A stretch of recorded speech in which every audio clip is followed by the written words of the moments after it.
terkait dengan pasal 5 Undang-Undang TPPU ini mampu untuk menjerat pihak-pihak yang terlibat TPPU secara pasif, sehingga memang yang di-highlight, yang ditekankan kepada Sandra Dewi hari ini adalah apakah ia mengetahui tindakan yang dilakukan oleh Harvey Mois. Apabila ia tidak mengetahui atau tidak, kemudian juga pasti akan ditanya, jika tidak mengetahui, apakah Sandra Dewi ini menduga telah terjadi hal tersebut, telah melakukan hal tersebut, dan apakah tidak mencurigai, mengingat ia juga sudah menikah cukup lama, sehingga tidak mungkin apabila ia tidak mengetahui hal tersebut. Kemudian juga jika mengetahui, tentunya pasti akan diusut secara lebih lanjut kepada Sandra Dewi dan juga hal-hal bersangkutan. Tadi hal yang menarik adalah Sandra Dewi meskipun diperiksa sebagai saksi, ia langsung didampingi oleh kedua pengacaranya. Karena biasanya kalau kita melihat pada rekam jejak pemeriksaan, seorang saksi ini tidak perlu langsung didampingi oleh pengacaranya. Namun apabila kita melihat betapa besarnya kasus ini ketika memang dilakukan penangkapan tersangka Harvey Mois ini, tidak menutup kemungkinan maka untuk bagaimana Sandra Dewi merespon agar tidak melakukan kesalahan, maka langsung didampingi oleh kedua pengacara. Untuk pengacara yang mendampingi ini merupakan salah satu tim pengacara yang juga mendampingi kasus Rafael Alun, kemudian juga mendampingi salah satu kasus dari anak buah Verdi Sambo. Namun tadi ketika kami berusaha bertanya kepada pihak kuasa hukum apa yang dipersiapkan dan apa saja hal-hal yang akan diutarakan oleh Sandra Dewi dalam pemanggilan sebagai saksi pertamanya ini, tidak menjawab apapun.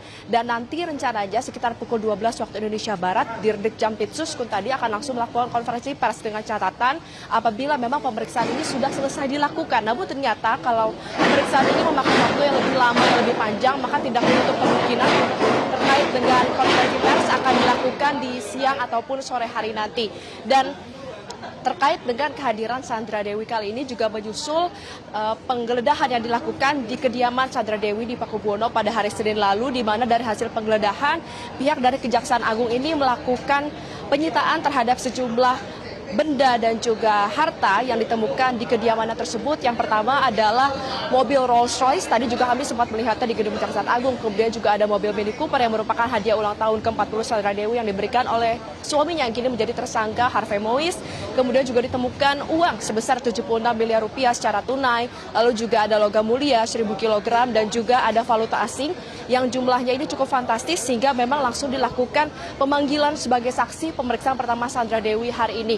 Nah, Jason, yang tentu juga menarik adalah bagaimana peran dari Harvey Mois di sini. Kita ketahui ia dapat dikatakan sebagai perantara untuk melakukan sewa menyewa, peleburan timah ilegal ini, alat peleburan, dan oleh karena itu ia kemudian ditetapkan sebagai tersangka karena ia mengelabui hasil apa yang dilakukan tersebut melalui dana CSR, sehingga nanti pasti akan ditanyakan kepada Sandra Dewi secara rinci, mengingat untuk Harvey Mois ini ditetapkan sebagai tersangka korupsi atas dugaan korupsi yang dilakukannya pada tahun 2015 hingga 2022 periode ketika memang Harvey Mois ini sudah menikah dengan Sandra Dewi dan juga sudah mengenal, mengingat saat kami menelusuri, Sandra Dewi ini sudah mengenal dengan Harvey Mois sejak tahun 2013 lalu, sehingga tentu akan dilakukan pemeriksaan lebih lanjut terkait dengan apa saja hal-hal yang diketahui ataupun tidak diketahui oleh Sandra Dewi. Jason. Jelajahi cara baru mendapatkan informasi. Download Metro TV Extend sekarang.